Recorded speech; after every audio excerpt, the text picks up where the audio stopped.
토빗기 11장. 그들이 니네베 맞은쪽에 있는 카세린에 가까이 이르렀을 때 라파엘이 말하였다. 우리가 그대 아버지를 두고 떠날 때의 사정을 그대는 잘 알고 있어. 우리가 그대의 아내보다 먼저 달려가서 그가 뒤따라오는 동안에 집을 정돈합시다. 그렇게 하여 그 두 사람이 함께 길을 갈 때에 라파엘이 토비야에게 쓸개를 가지고 가시오 하였다. 그들 뒤에는 개도 따라가고 있었다. 한편 안나는 자리를 잡고서 자기 아들이 돌아올 길을 살펴보고 있었다. 그러다가 토비야가 오는 것을 알아보고 토비야의 아버지에게 봐요, 당신 아들이 와요. 함께 갔던 사람도 오네요 하고 말하였다. 토비야가 아버지에게 가까이 이르기 전에 라파엘이 그에게 말하였다. 나는 잘 알고 있어. 저분은 꼭 눈을 뜨실 것이요. 물고기 쓸개를 저분 눈에 발라드리시오. 그 약은 눈의 하얀 막이 오그라들다가 벗겨지게 할 것이요.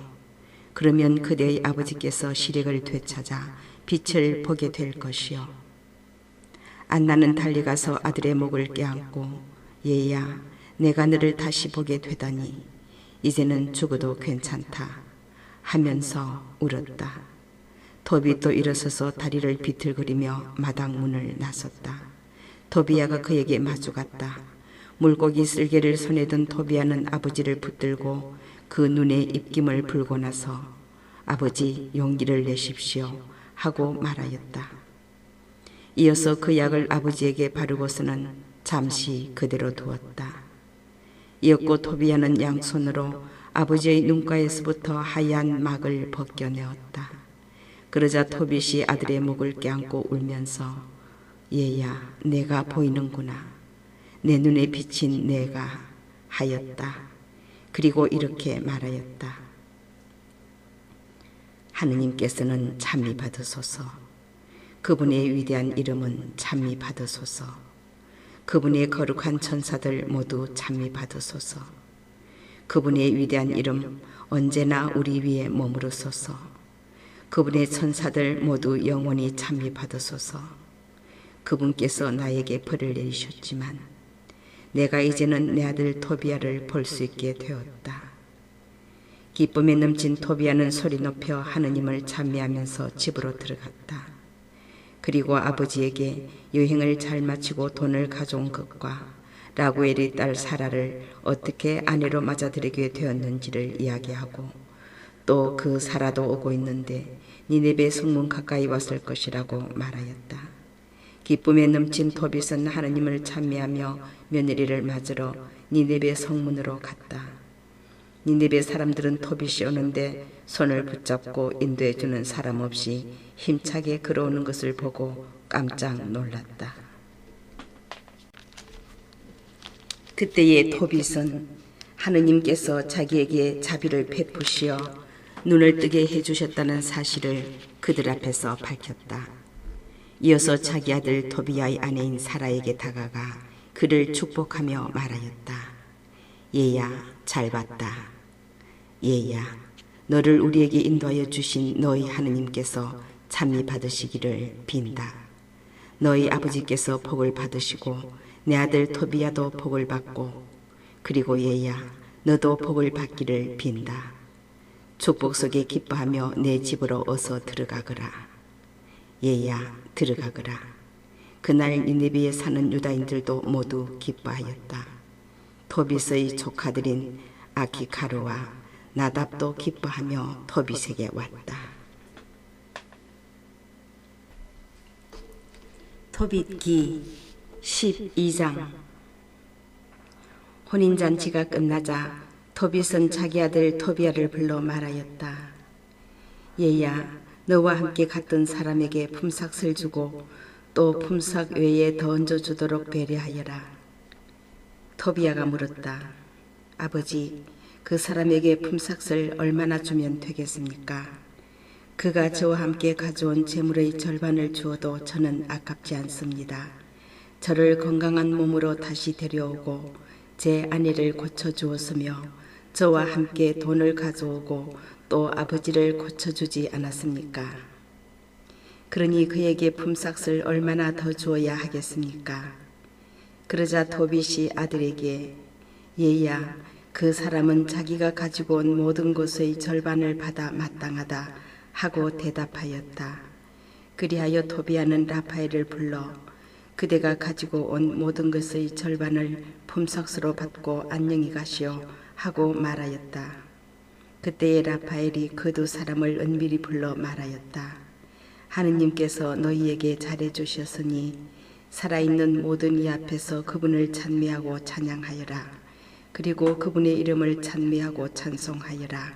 하느님께서 하신 일을 존경하는 마음으로 모든 사람에게 알리고 그분을 찬양하기를 게을리하지 마라. 임금의 비밀을 감추는 것이 좋고 하느님의 업적은 존경하는 마음으로 드러내어 밝히는 것이 좋다. 선을 행하여라. 그러면 악이 너희에게 닥치지 않을 것이다. 진실한 기도와 의로운 자선은 부정한 재물보다 낫다. 금을 쌓아두는 것보다 자선을 베푸는 것이 낫다. 자선은 사람을 죽음에서 구해주고 모든 죄를 깨끗이 없애준다. 자선을 베푸는 이들은 충만한 삶을 누린다. 그러나 죄와 불의를 저지르는 자들은 바로 저희 자신에게 원수가 된다. 나는 이제 너희에게 아무것도 숨기지 않고 진실을 모두 밝히겠다. 나는 이미 너희에게 임금의 비밀을 감추는 것이 좋고 하느님의 업적은 공경하는 마음으로 드러내는 것이 좋다 하고 분명히 밝혔다. 자, 이제 보라. 너와 사라가 기도할 때에 너희의 기도를 영광스러운 주님 앞으로 전해드리니가 바로 나다. 내가 죽은 이들을 묻어줄 때에도 그러하였다. 그리고 내가 주저하지 않고 잔치 음식을 놔둔 채 일어나 가서 죽은 이를 매장해 줄 때 너를 시험하도록 파견된 자도 나였다. 또 하느님께서는 나를 파견하시어 너와 내 며느리 사라를 고쳐주게 하셨다. 나는 영광스러운 주님 앞에서 대기하고 또 그분 앞으로 들어가는 7 천사 가운데 하나인 라파엘이다. 그러자 충격을 받은 그 두 사람은 얼굴을 땅에 대고 두려워하였다. 라파엘이 그들에게 계속 말하였다. 두려워하지 마라. 너희에게 평화가 있기를. 하느님을 영원히 찬미하여라. 내가 너희와 함께 있었는데 그것은 내 호의가 아니라 하느님의 뜻이 따라 그렇게 한 것이다. 그러니 날마다 그분을 찬미하고 찬송하여라.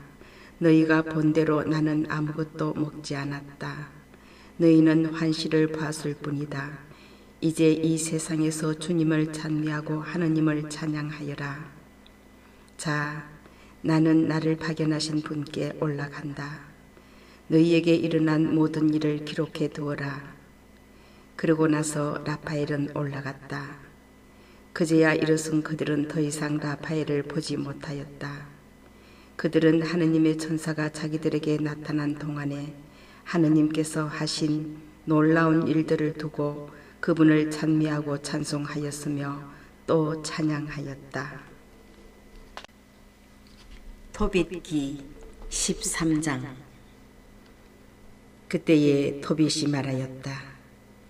영원히 살아계신 하느님께서는 참히 받으소서. 그분의 나라도 참히 받으소서. 그분께서는 벌을 내리기도 하시지만 자비를 베풀기도 하시고 땅속 가장 깊은 곳 저승으로 내려가기도 하시지만 그 무서운 파멸에서 올라오게도 하신다. 그분의 손을 벗어날 자 아무도 없다. 이스라엘 자손들아, 민족들 앞에서 그분을 찬양하여라. 그분께서 너희를 그들 사이에 흩으셨지만 바로 그곳에서 당신의 위대함을 너희에게 드러내셨다.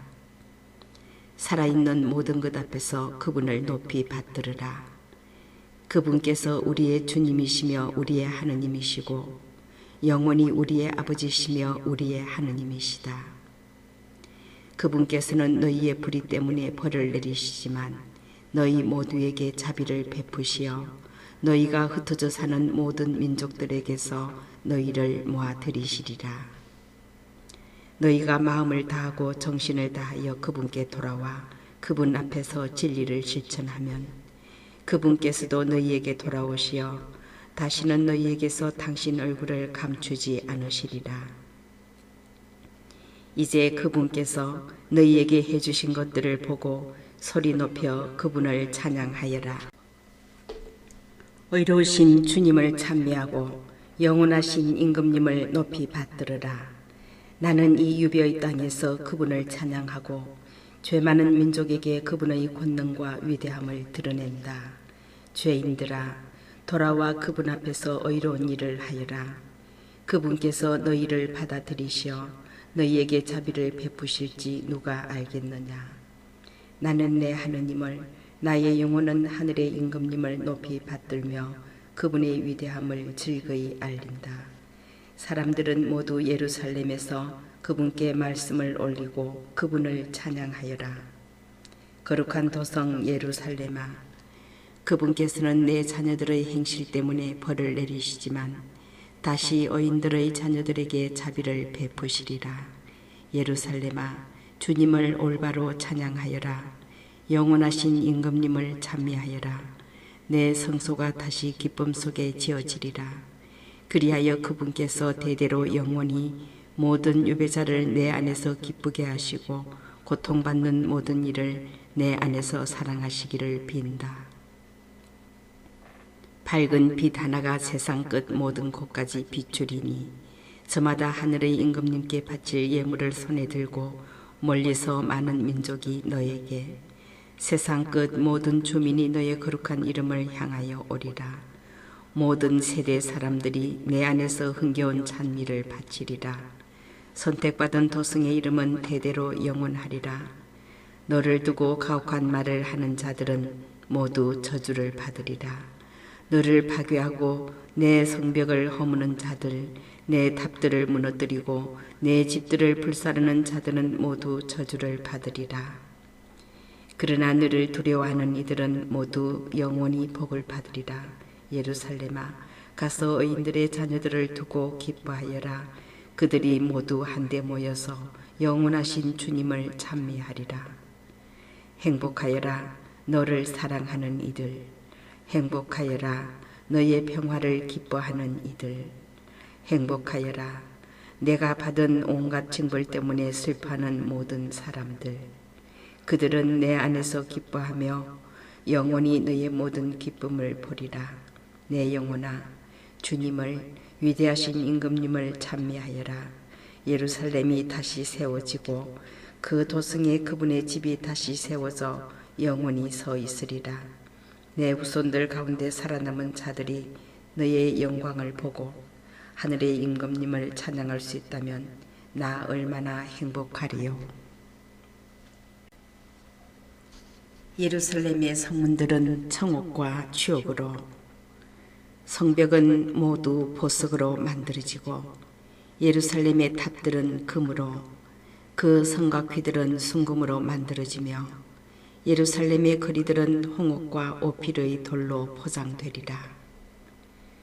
또 예루살렘의 성문들은 기쁨의 찬가를 부르고 그곳의 집들은 모두 할렐루야, 이스라엘의 하느님께서는 찬미 받으소서 하고 말하리라. 또 복을 받은 이들은 거룩한 그 이름을 영원토록 찬미하리라. 토빗기 14장. 토빗의 찬양 노래는 이렇게 끝난다. 토빗은 112살에 평화로이 죽어 장엄한 장례식과 함께 니네베에 묻혔다. 그가 시력을 잃은 것은 62살 때였는데 시력을 되찾은 뒤에도 그는 자선을 베풀었다. 또 줄곧 하느님을 찬미하고 그분의 위대함을 찬양하며 부유하게 살았다. 토빗은 죽을 때가 되자 자기 아들 토비아를 불러 이렇게 분부하였다. 얘야, 내 자식들을 데리고 서둘러 메디아로 피신하여라. 나훔이 니네베를 두고 선포한 하느님의 말씀을 나는 믿는다. 그 모든 말씀이 그대로 이루어져서 아시리아와 니네베에 그대로 실현될 것이다. 하느님께서 파견하신 이스라엘의 예언자들이 한 말씀이 모두 실현될 것이다. 그 말씀들은 하나도 빠지지 않고 모두 제때에 성취될 것이다. 그러니 아시리아나 바빌론보다 메디아가 더 안전하다. 하느님께서 하신 말씀은 모두 그대로 실행되고 그대로 이루어진다는 것을 나는 알고 또 믿는다. 그 말씀들은 하나도 어김이 없다. 그리고 이스라엘 땅에서는 우리의 동포들은 모두 그 좋은 땅에서 쫓겨나 흩어지고 유배를 갈 것이다. 이스라엘의 온 땅이 황무지가 될 뿐더러 사마리아와 예루살렘까지 황무지가 되고 하느님의 집은 불에 탄 채 얼마 동안 슬픔에 잠겨 있을 것이다. 그렇지만 하느님께서는 다시 그들에게 자비를 베푸시어 이스라엘 땅으로 돌아가게 하실 것이다. 그러면 그들은 하느님의 집을 다시 지을 것이다. 그러나 그 집은 정해진 때가 다 찰 때까지 첫 번째 집과 같지는 않을 것이다. 그 뒤에 모두 유배에서 돌아가 예루살렘을 화려하게 재건할 것이다. 그리고 그곳에 이스라엘의 예언자들이 말한 대로 하느님의 집도 세워질 것이다. 온 세상에 사는 민족들도 모두 마음을 돌이켜 하느님을 진심으로 경외할 것이다. 그리고 모두 자기들을 속여 잘못된 길로 이끈 우상들을 버리고 의로운 일을 하며 영원하신 하느님을 찬미할 것이다. 그날의 구원을 받고 하느님을 진심으로 생각하는 이스라엘의 모든 자손이 한데 모여 예루살렘으로 가서 자기들에게 주어진 아브라함의 땅에서 영원히 안심하고 살 것이다. 하느님을 진심으로 사랑하는 이들은 기뻐하고 죄와 불의를 저지르는 자들은 온 세상에서 없어질 것이다. 이제 얘들아, 내가 너희에게 분부한다. 하느님을 진심으로 섬기고 그분께서 좋아하시는 일을 하여라. 너희 자식들도 잘 타일러서 의로운 일을 하고 자선을 베풀게 하여라. 언제나 진심으로 그리고 힘을 다하여 하느님을 생각하며 그분의 이름을 찬미하게 하여라. 얘야, 이제 너는 니네베에 머무르지 말고 이곳을 떠나라. 언제가 되든 너의 어머니를 내 곁에 묵게 되면 그날 밤도 이 성읍의 경계 안에서는 지내지 마라. 내가 보니 이곳에는 온갖 불의와 온갖 사기가 판을 치는데도 사람들은 부끄러워하지 않는구나. 얘야, 나답이 자기를 키워준 아키카르에게 한 짓을 보아라. 아키카르가 산채로 땅속에 들어가야 하지 않았더냐. 그러나 하느님께서는 그 파렴치한 행위를 나답에게 직접 되갚으셨다. 그리하여 아키카르는 빛을 보고 나답은 아키카르를 죽이려고 꾀하였기 때문에 영원한 어둠 속으로 들어갔다. 아키카르는 자선을 베푼 덕분에 나답이 쳐놓은 죽음의 올무에서 빠져나오고 오히려 나답이 그 죽음의 올무에 걸려 파멸하였다. 그러니 얘들아, 자선이 무엇을 가져오는지 보아라. 그리고 불의가 무엇을 가져오는지 보아라. 죽음뿐이다. 이제 내 숨이 끊어지려고 하는구나. 사람들이 도빗을 침상에 눕히자 그가 죽었다. 그리고 장엄한 장례식과 함께 묻혔다. 그 뒤에 어머니가 죽자 토비아는 어머니를 아버지 곁에 묻었다.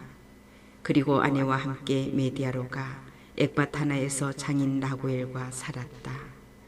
그는 늙은 처부모를 존경하는 마음으로 잘 모시다가 메디아의 엑바타나에 그들을 묻었다. 그리하여 그는 자기 아버지 토빗만이 아니라 라구엘의 재산까지 물려받았다. 토비아는 영예롭게 살다가 117살에 죽었다. 그는 죽기 전에 니네베가 멸망하였다는 소식을 들었고 또 메디아 임금 기아카레스가 니네베에서 포로로 잡은 자들이 메디아로 끌려오는 광경을 보았다. 그리고 하느님께서 니네베와 아시리아 사람들에게 하신 모든 일을 두고 하느님을 찬미하였다. 이렇게 토비아는 죽기 전에 니느베를 두고 기뻐하며 영원 무궁하신 주 하느님을 찬미하였다.